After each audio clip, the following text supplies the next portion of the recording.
Hello friend, Rita রায়ের রান্নাঘরে আপনাদের সকলকে স্বাগত। আজকে আমি ঘাটকোল পাতা বা ঘেটু পাতা যেটাই বলেন না কেন তার ডাটা রান্না করে দেখাবো। রিতা রায়ের রান্নাঘরে আপনাদের সকলকে স্বাগত। এই যে ঘাটকোল গাছ নিয়েছি বা ঘেটু গাছ, এই যে পাতাগুলো দেখতে পাচ্ছেন, এই ডাটাটা আমি রান্না করব। পাতাটা আজকে ব্যবহার করব না, পাতাটাও খাওয়া যায়, তবে পাতাটা আজকে আমি ব্যবহার করব না। এই যে পাতাটা কেটে বাদ দিয়ে দিলাম। এক ঘাটকোল গাছের ডাটা একটুখানি কেটে নিলাম, কেটে একটা সাইডে আমি টেনে তার মানে খোসাটা বা ছালটা যেই বলুন না কেন, যেটাই বলুন না কেন সেটা ছুলে নেব। এই যে দুপাশে একটু একটু করে কেটে লম্বা করে ছুলে নেব। এই দেখুন আর নেই। এইভাবেই আমি পুরো ডাটাটাই কেটে নেব। এই যে কেটে আমি ভালো করে ধুয়ে নিয়েছি। গোটা জিরে নিয়েছি, লঙ্কা নিয়েছি, রসুন নিয়েছি। এখানে আর কিছুই লাগবে না। এখানে আমার কড়াইতে তেল গরম বসিয়ে দেব। আমি এখানে 2 টেবিল চামচ তেল দিয়ে দিয়েছি। তার মধ্যে গোটা জিরে দিয়ে দেব।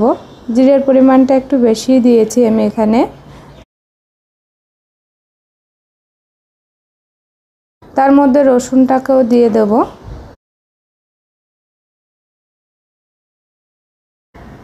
লঙ্কা, গোটা লঙ্কা,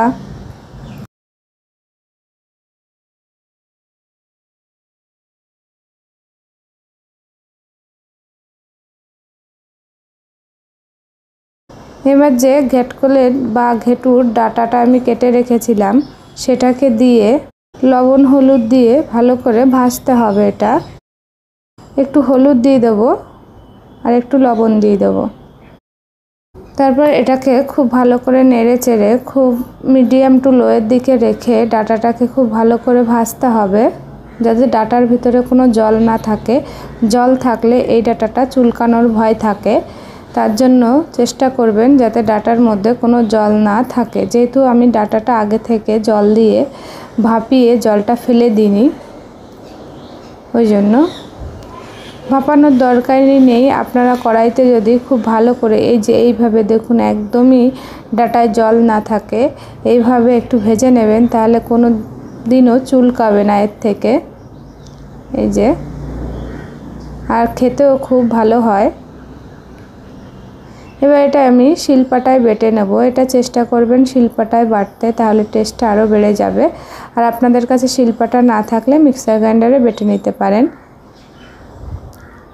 এই যে আমি বেটে নিচ্ছি। খুব ভালো করে সব সিদ্ধ হয়ে গেছে, রসুন, লঙ্কা, ডাটা। মিহি করে একটু বেটে নেব। খুব মিহি করার দরকার নেই, তবে একটু বেটে নেবেন।